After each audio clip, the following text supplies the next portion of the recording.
Sebelumnya, coba Anda perkenalan diri terlebih dahulu. Perkenalkan, nama saya Rizky Dwi Saputra. Kalau di sini biasa dipanggil Rizky. Dari jurusan apa? Saya dari jurusan akuntansi, angkatan 20. Oh, jadi Rizky, ada apa nih tiba-tiba datang ke labor? Jadi gini Kak, niat saya kesini saya ingin mau konseling Kak tentang kehidupan saya. Oh, mau konseling. Jadi sebelumnya Rizky udah pernah konseling atau belum? Untuk saat ini baru pertama kali sih Kak saya konseling. Oh, jadi di sini Kakak menjelaskan dulu sedikit ya apa itu konseling. Konseling ini berguna untuk membantu Rizky supaya Rizky dapat menuju ke diri Rizky untuk menjadi lebih optimal. Konseling ini berguna untuk membantu Rizky untuk menyelesaikan masalah yang Rizky hadapi. Jadi konseling ini itu tuh 100% dijaga kerahasiaannya. Rizky jangan takut kalau misalnya kakak akan membocorkan masalah Rizky ini ke orang-orang lain, ke teman kakak. Jadi kami sebagai konselor ini sudah bersumpah untuk tidak membocorkan rahasia klien kami. Jadi waktu kita untuk sesi konseling ini tergantung Rizky, tergantung keaktifan Rizky. Jadi kalau misalnya Rizky itu aktif, sesi konseling kita ini akan lama. Kalau misalnya Rizky ini mau menceritakan semua yang Rizky hadapi saat ini, jadi waktu kita akan lama. Mengerti Rizky? Mengerti. Oke. Coba Rizky ceritakan apa yang ada di pikiran Rizky saat ini. Jadi gini Kak, kan Rizky ini baru beberapa tahun kemarin ditinggalin sama satu orang tua. Jadi rencananya tahun ini ibu Rizky ini pengen menikah lagi Kak. Ayah Rizky kemana? Udah almarhum sih Kak. Oh, jadi udah berapa tahun ayah Rizky udah almarhum? Sekitar 2 tahun lebih lah Kak.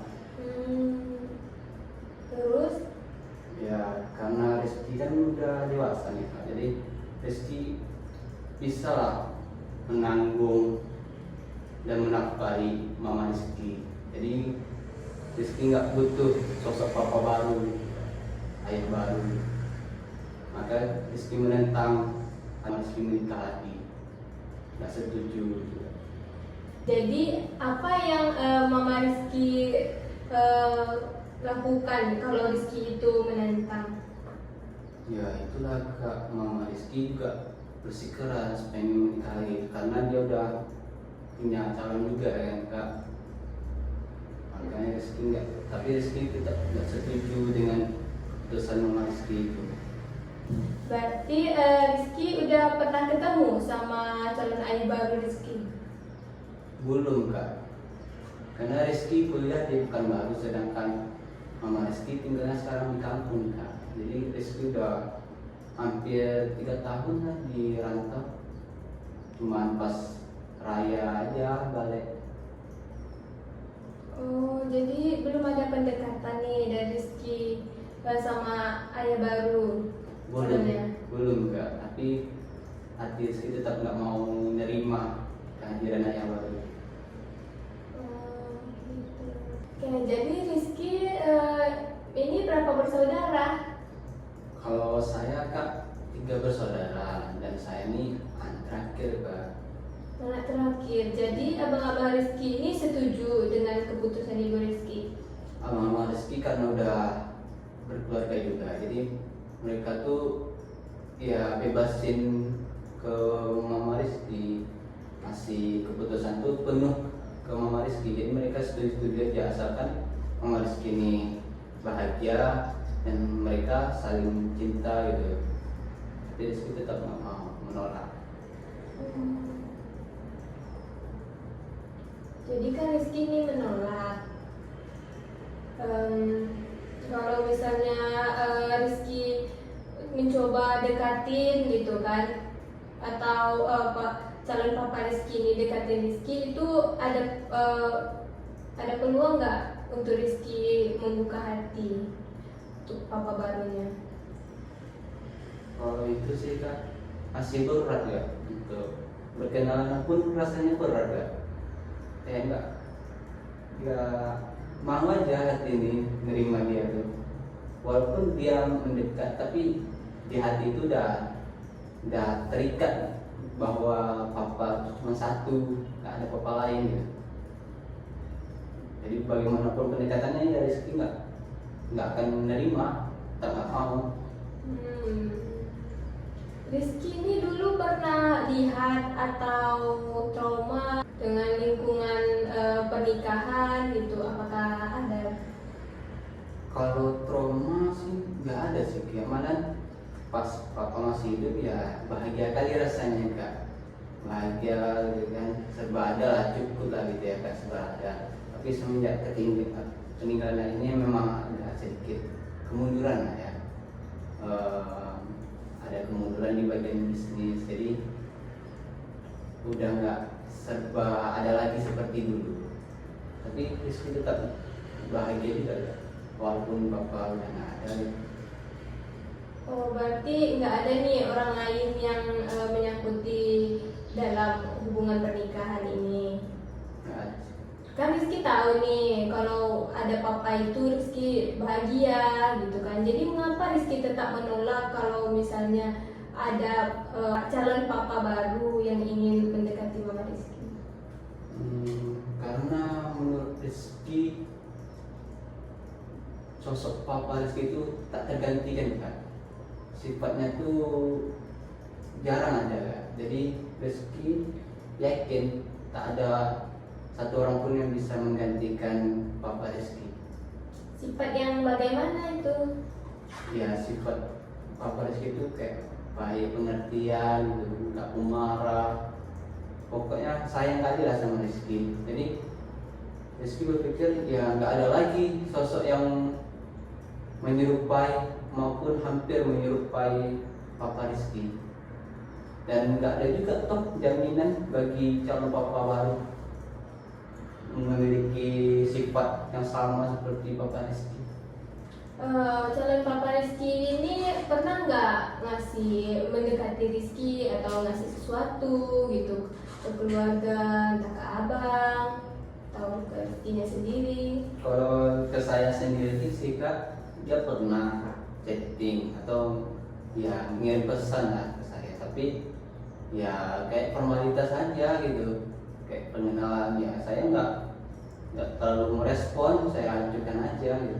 Gimana tuh contohnya, apa yang di chat calon papa Rizky itu? Ya dia paling sama ya kayak biasa kak, pengenalan, itu nanyain kabar, basa-basi gitu doang kak. Jadi Rizky ya risih rasanya, makanya Rizky biarin aja, nggak diperhatikan.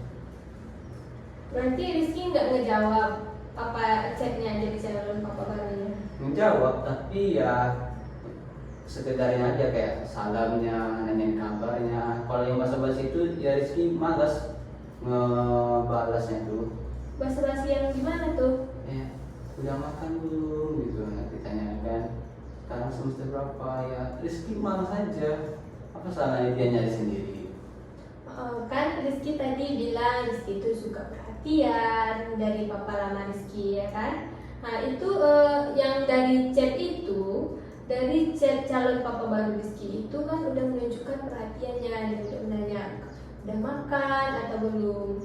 Jadi Rizky-nya aja yang kurang terbuka, kurang mau memahami untuk calon papa barunya. Kan papa barunya itu udah berusaha gitu kan. Iya sih kak, tapi ya gimana ya ngomongnya, hati ini nggak bisa nerima kak. Kalau hatinya mau nerima ya saya biasa-biasa aja, kayak kakak-kakak saya, mereka setuju karena hati saya nggak nerima, jadi sulit membuka pintu untuk sosok papa baru karena dulu tuh ya karena saya terlalu dekat mungkin ya sama papa saya, maka untuk mencari sosok penggantinya itu sangat sulit bagi saya kan? Sangat sulit menerima. Oke, jadi sebelumnya Rizky udah pernah bicara sama Ibu Rizky mengenai Rizky ini menolak kalau papa baru. Kalau sama mama sih kak, cuma dari telepon aja. Dari telepon. Gimana Rizky bilang? Ya, Rizky secara halus saya kan ngomongnya kayak mama Rizky tidak setuju dengan pernikahan mama gitu kan. Ya seperti itulah kayak kira-kira ya. Jadi tanggapan Mama Rizky gimana? Ya mama Rizky coba yakinkan Rizky lah ya kan. Bilang kalau papanya ini baik, perhatian, sama seperti bapak Rizky yang dulu gitu kan. Oke, jadi di sini kakak akan bantu Rizky gimana cara bicara yang baik dan benar dari Mama Rizky. Kita sekarang ini menggunakan teknik kursi kosong. Oke, tunggu kakak ambil dulu kursinya ya.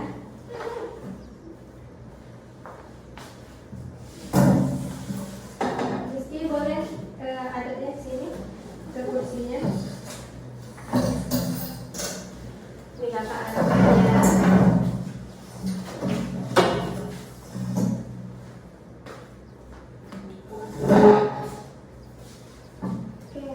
Jadi Rizky bayangkan kalau di depan ini adalah Mama Rizky. Jadi teknik kursi kosong ini berguna untuk melatih Rizky bagaimana Rizky berbicara pada Mama Rizky. Nantinya kakak akan koreksi sedikit atau banyaknya bagaimana cara Rizky berbicara pada Mama Rizky. Saya ngomong sendiri gitu. Ya, Rizky bayangkan bahwa di kursi ini adalah Mama Rizky dan Rizky ungkapkan apa yang ada di hati Rizky. Coba Rizky bicara terlebih dahulu. Bagaimana perasaan Rizky? Baik. Saya coba dulu ya kak. Mama kenapa menikah lagi? Aku nggak setuju loh mama menikah lagi. Aku nggak mau punya papa baru karena papa aku tuh cuma satu. Kalau mama tetap kekeh dengan keputusan mama, ya udah aku pergi aja dari rumah. Dan aku merantau ke Jawa atau ke Jakarta. Kayak gitu cara Rizky bicara pada mamanya. Kalau Rizky seperti itu, otomatis Mama Rizky itu pasti akan lebih marah dari Rizky karena nada bicara Rizky itu lebih tinggi. Coba Rizky turunkan nada bicaranya. Mama, aku nggak setuju mama menikah lagi. Aku nggak mau memiliki papa baru karena papa aku tuh cuma satu dan itu satu-satunya. Seperti itu kan?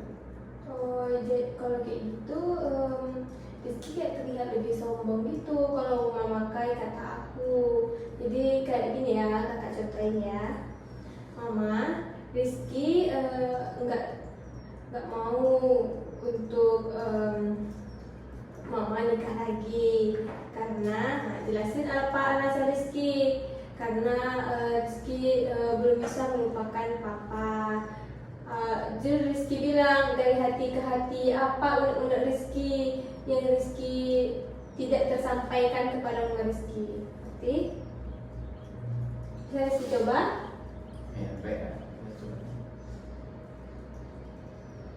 Mama, Rizky tidak setuju dengan keputusan mama yang mau menikah dengan pria lain. Rizky tidak mau memiliki papa baru karena menurut Rizky papa Rizky itu hanya satu dan takkan tergantikan. Rizky takut kalau mau menikah lagi mama akan menderita, mendapati kekerasan dari pria lain. Dan Rizky tidak mau membuat mama kecewa, mama menangis karena kejadian tersebut terulang lagi. Itu salah satu alasan Rizky menentang keputusan mama untuk menikah lagi. Karena bagi Rizky, dengan usia Rizky yang udah masuk 20-an tahun, Rizky yakin Rizky bisa menjaga mama, Rizky bisa menafkahi mama hingga mama tua nanti. Kalau mama masih bersikeras ingin menikah dengan pria lain, maka Rizky mau tak mau harus pergi dari rumah dan pergi merantau sejauh-jauhnya, karena sampai kapanpun Rizky nggak akan bisa menerima kehadiran papa baru, karena hati Rizky masih terikat dengan papa kandung Rizky. Ya, begitulah Kak kira-kira Kak. Oke, dari yang Rizky katakan tadi itu sudah bagus, sudah lembut, dan caranya sudah Rizky ungkapkan apa alasan Rizky menolak. Oke, jadi Rizky boleh kembali ke tempat duduk.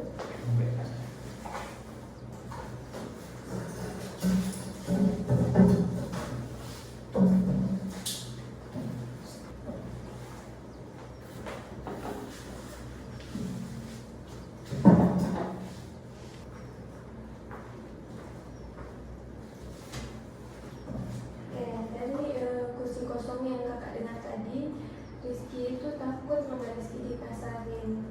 Apakah pernah mama Rizky itu dulu dikasarin atau kayak ditampar gitu sama siapapun? Kalau dikasarin pernah, tapi nggak sampai fisik Kak. Cuma dimarahin sama Bapak Rizky dengan ada yang tinggi, kan itu Bapak Rizky takut juga kan. Apalagi waktu itu masih usia 9 tahunan lah, belasan, masih SD. Jadi Rizky nggak mau hal itu terulang lagi, dan melihat mama Rizky menangis bersedih gitu kan, maka Rizky khawatir kali lah hal itu bakal terjadi jika mama Rizky menikah lagi. Jadi Rizky bilang papa Rizky itu sangat sayang, penyabar. Terus Rizky bilang lagi kalau mama Rizky itu pernah dikasarin dari nada bicaranya. Bagaimana itu? Ya gimana ya Kak, namanya juga manusia kan punya batas kesabaran.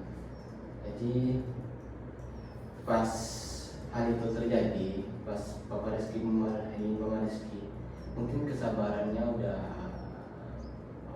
tidak terkontrol, tidak terkendali, dan pada saat itu mungkin ada kejadian yang tidak mengenakan, misalnya bisnis lagi mundur, dan karena kejadian udah lama juga kan Rizky agak-agak lupa ingat juga ya Kak. Karena yang teringat itu cuma kejadian itunya aja sih Kak, rasanya juga. Dan alasan dibalik itu pun Rizky kurang tahu juga Kak, karena Rizky masih kecil dan belum tahu apa-apa tentang bisnis. Begitu. Jadi Rizky tetap tidak mau nih nerima apa kabar Rizky. Tidak, sampai saat ini tidak, belum bisa menerimanya Kak. Dari kisah Rizky ini, kira-kira Kakak udah pernah ketemu nggak sih Kak pasien yang sama, klien yang sama kehidupan Rizky ini Kak? Dan bagaimana cara dia mengatasi itu, solusi dari Kakak sendiri? Jadi dulu tuh ada teman kakak gitu ya kan. Dia ini memang dulu itu tidak suka atau takut dengan papa barunya gitu kan. Tapi teman kakak ini perempuan. Tapi itu kakak saranin bahwa dia lebih terbuka gitu. Terbuka, dia pun dengan asanakannya terbuka untuk ke papa barunya. Dia kayak merespon dengan baik. Papa barunya itu ternyata orang baik juga, cuman dia yang belum membuka dirinya untuk menerima papa barunya itu. Dan sekarang ini dia itu harmonis tuh dengan papa barunya sama ibunya gitu, karena dia tuh kemarin itu belum tahu sisi baik dari papa barunya. Yang dia tahu kemarin itu cuman isu-isu kalau misalnya punya ayah tiri itu pasti akan marahi dia, memukul dia gitu kan, banyak nih berita-berita yang kayak gitu. Jadi dia tuh termakan dulu sama omongan itu. Setelah kakak saranin untuk membuka diri, coba telusuri lebih dalam gimana sikap papa barunya itu. Nah, dan alhamdulillah sekarang dia itu udah mau menerima papa barunya dan keluarganya itu menjadi harmonis sekarang. Kalau gini Kak, Rizky ngasih persyaratan ke papa baru itu, calon papa baru itu gimana Kak? Persyaratannya bagaimana? Kan Rizky udah dewasa kayak kan. Jadi Rizky kasih persyaratan kalau sempat dia melukai hati mama Rizky, ya, Rizky akan mukulin dia lah, kalau bisa habisin dia gitu. Gimana Kak? Kalau misalnya Rizky mukulin dia, terus dia misalnya luka-luka atau sampai meninggal, nah itu gimana?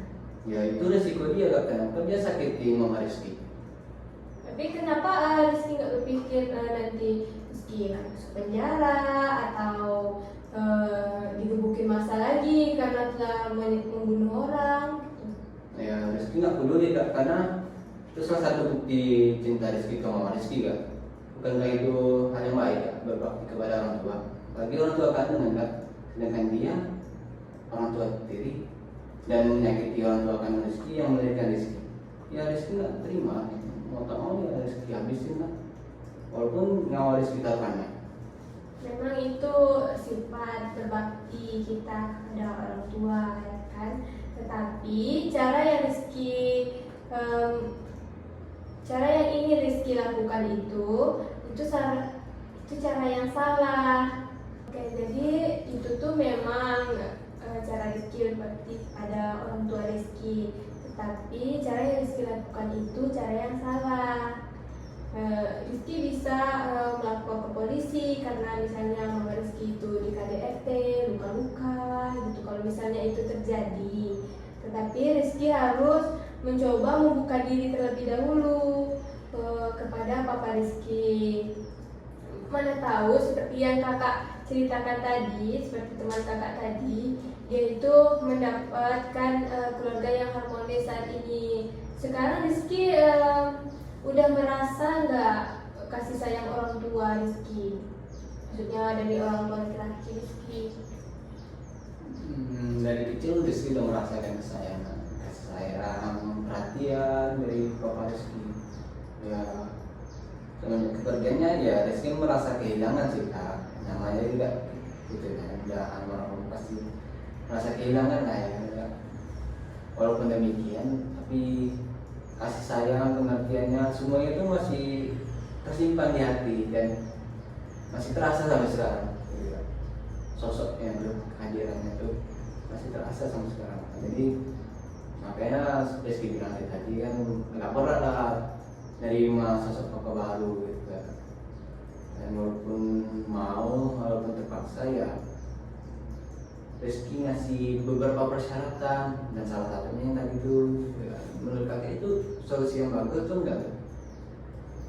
Kakak itu boleh-boleh saja karena itu adalah cara Rizky mengungkapkan kasih sayang Rizky kepada mama Rizky. Tapi cara Rizky untuk memukuli atau menyakiti ayah tiri Rizky itu perbuatan yang salah karena Rizky nantinya bisa di penjara atau di masa yang seperti kakak bilang tadi. Jadi kalau solusi lain ada juga kakak selain membuka diri itu seperti contoh temannya kakak tadi itu apa contoh lain gitu, yang bisa Rizky tangkap lah, yang bisa Rizky terima. Rizky punya idola nggak yang keluarganya itu harmonis gitu? Kalau idola idola ya, tapi kalau melihat keluarganya harmonis enggaknya nggak terlalu memperhatikan juga, cuma mengidolakan orangnya aja. Tapi keluarganya harmonis nggak atau bercerai juga atau gimana? Kalau di kehidupan sosial medianya yang Rizky lihat harmonis kan. Nah, kan Rizky nih suka nih lihat idola Rizky itu. Siapa idolanya? Cristiano Ronaldo kan. Oh iya, Cristiano Ronaldo itu sayang juga ke ibunya ya. Iya kan, sayang kali juga. Kan jadi Rizky bisa contoh tuh dari idola Rizky itu kan dia mempunyai keluarga yang harmonis. Coba Rizky membuka diri, mana tahu Rizky bisa punya keluarga seperti idola Rizky saat ini.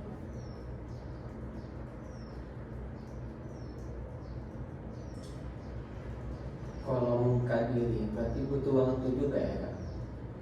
Memang butuh waktu, tapi Rizky kalau misalnya diberi perhatian dari calon papa baru Rizky ini, Rizky tolong jawab yang sopan gitu, mana tahu itu cara dia untuk mendekatkan diri kepada Rizky. Kalau misalnya Rizky menutup diri, Rizky nggak mau merespon dia sama sekali, itu kan dia pun bingung cara untuk mendekati Rizky. Bisa-bisa nanti Rizky sama dia kalau misalnya mama Rizky tetap kekeh nikah, bisa-bisa Rizky sama dia akan berkelahi terus. Rizky menganggap dia itu jahat. Sebelumnya Rizky kan belum tahu nih apa sifat asli dia, gitu ya kan? Iya.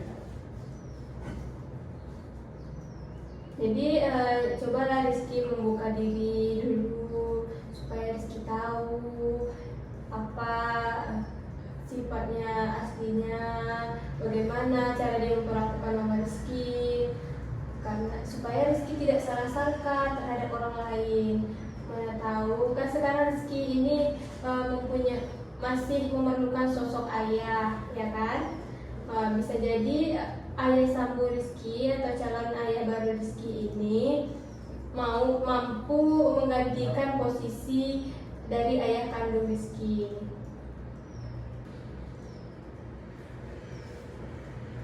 Berarti Rizky harus nerima ya kak, nerima sama Rizky.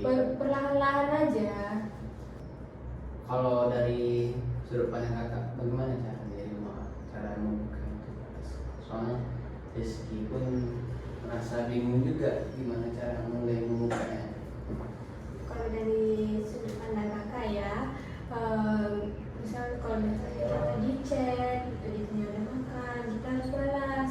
Kalau misalnya ada kumpul, kita itu harus datang. Kan dari situ kita dapat menilai yang mana yang baik, yang mana yang buruk. Berarti dimulai dari pendekatan dulu ya kak. Ya, dimulai dari pendekatan dulu. Pendekatan.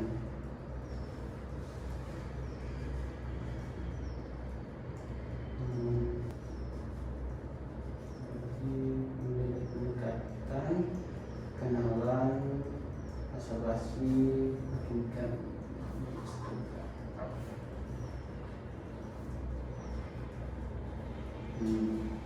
Saya rasa itu solusi yang bagus sih kak, yang terbaik kan untuk semuanya kan.